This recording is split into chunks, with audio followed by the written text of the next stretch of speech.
Assalamualaikum warahmatullahi wabarakatuh.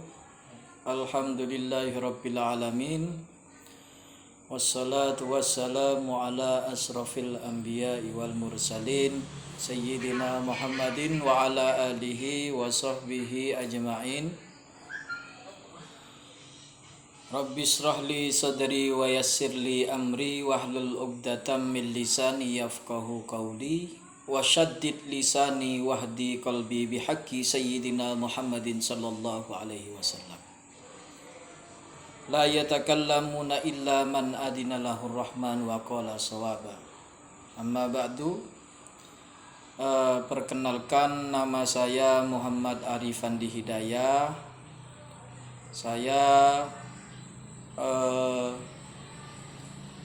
dari mahasiswa Inaifas semester 4 Madin.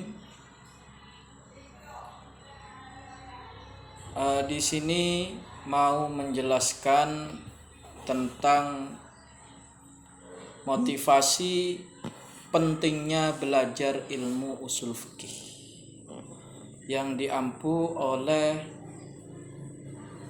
dosen kami yang bernama Ustadz Zen.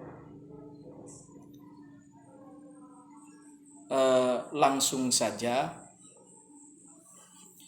Pertama, sebelum kita kepada permasalahan pentingnya belajar ilmu usul fikih, kita harus tahu ilmu usul fikih itu apa. Usul fikih berasal dari bahasa Arab al-asi yang berarti kaidah atau pondasi dasar. Sedangkan fikih adalah pemahaman atas suatu hal yang berarti kalau digabung keduanya maka menjadi usul fikih adalah ilmu tentang kaidah yang menggariskan suatu hukum syara yang bersifat amaliyah dari dalil-dalil yang terperinci. Atau usul fikih disebut juga dengan kaidah yang menjelaskan metode, cara mengeluarkan hukum dari dalilnya.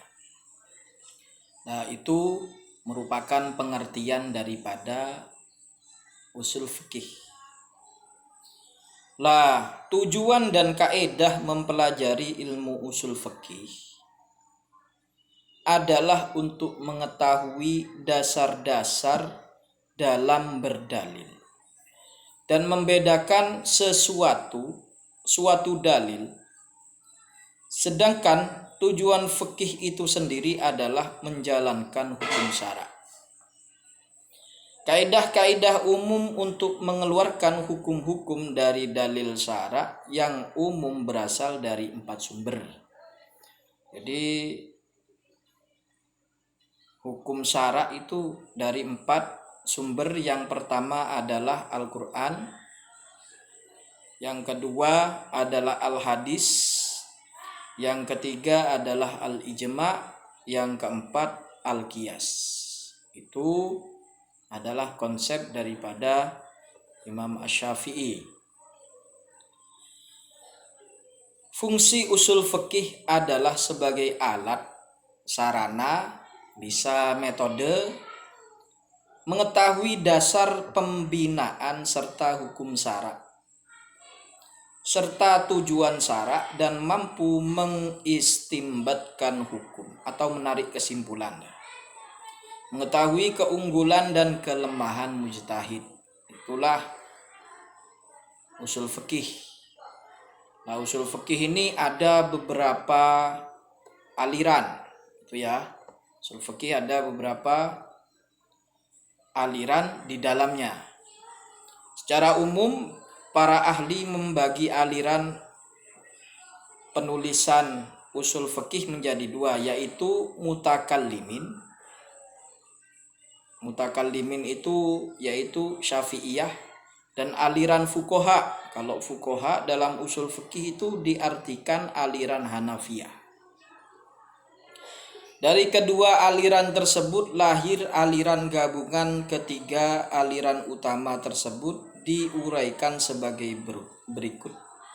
Yang pertama, yang tadi mutakallimin dengan cara membangun teori tanpa terpengaruh masalah furu'. Ijtihad bisa menggunakan akal dan logika, royun, falsafah, dan kantuk atau ilmu kebenaran. Itu yang Syafi'iyah. Aliran fuqaha atau tadi disebut Hanafiyah, yaitu ulama mazhab Hanafi membangun teori tidak berdasarkan furu' ijtihad, tetapi dengan menggunakan hadis praktis. Yang ketiga yang disebut aliran mutaakhirin atau penggabungan dari keduanya. Nah, dari sini secara garis besar bahwa usul fikih itu untuk mengetahui metode pengambilan suatu hukum di dalam fikih, atau dalam bahasa sederhana kalau saya menjelaskan itu adalah kesimpulan atau metode istinbat yang dilakukan oleh ulama untuk mengetahui suatu hukum secara umum dalam furu'iyah yang ada.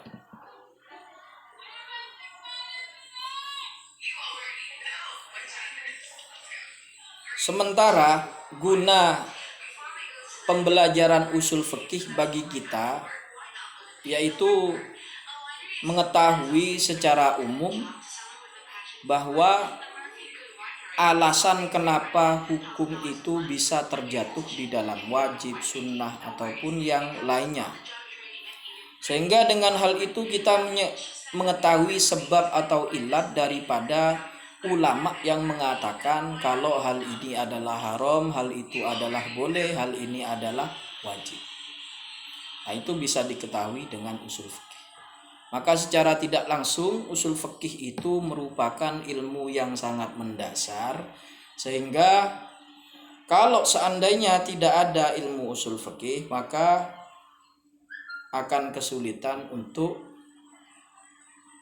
mencari tahu sebab daripada kenapa hukum itu bisa terjadi jatuh keharaman, jatuh wajib, dan lain sebagainya. Dari sini saya apabila ada kesalahan kata atau kekurangan ucapan, saya Arifandi Hidayah yang sangat bodoh, mohon maaf yang sebesar-besarnya beserta mohon bimbingannya, karena memang